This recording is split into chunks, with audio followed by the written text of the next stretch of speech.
Сара Митчелл жила скромно и незаметно для большого мира, но ее дни были наполнены маленькими подвигами заботы и сострадания. В доме престарелых, где она работала, время словно текло иначе. Здесь жизнь измерялась не деловыми встречами и планами на будущее, а долгими разговорами, воспоминаниями и тихим присутствием рядом. Сара понимала, что для ее подопечных каждое утро могло оказаться последним, и поэтому старалась дарить им простые радости, улыбку, тепло рук, внимание к мелочам. Особое место в ее сердце занимала Эленор Уитмен. Когда память начинала изменять пожилой женщине, Сара становилась ее якорем в настоящем. Иногда это были короткие прогулки по саду, когда Эленор вдруг оживала, словно вновь ощущая дыхание юности. Иногда долгие вечера в тишине, где слова не имели значения, а важным было только чувство присутствия.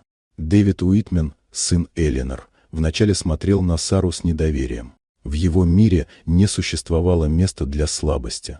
Каждое решение должно было быть рациональным, каждая минута — учтенной. Но наблюдая за тем, как Сара приносила покой туда, где его усилия были тщетны, он впервые увидел, что не все можно измерить успехом или деньгами.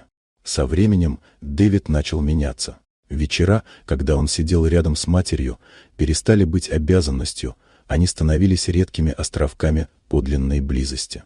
Он учился молчать и просто слушать, не поправлять и не спорить, а позволять матери чувствовать себя услышанной. Предложение сделать Сару компаньонкой матери стало для него не только практическим решением, но и признанием того, что ее подход к жизни ценнее, чем любой бизнес-план. Сара приняла новое положение без гордости или страха. Она лишь поставила условия. Дэвид должен быть рядом с матерью не как хозяин жизни, а как сын. И он сдержал свое слово. Годы, проведенные вместе, стали для них временем тихого откровения.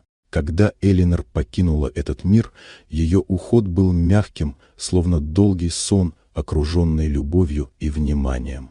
Для Дэвида это стало переломным моментом. Он понял, что истинная ценность жизни заключается не в том, что можно накопить, а в том, что можно подарить другому. Сара же, провожая Эленор, знала, что сделала все возможное. Для нее это не было подвигом, лишь естественным выражением человечности.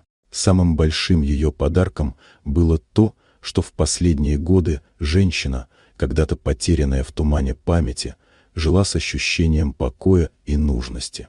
И, уходя вечером домой по пустынным улицам, Сара чувствовала, ее скромная жизнь имела особый вес, ведь в ней нашлось место для самой главной ценности, которую нельзя измерить деньгами или временем, для искренней заботы. Вот такая удивительная история.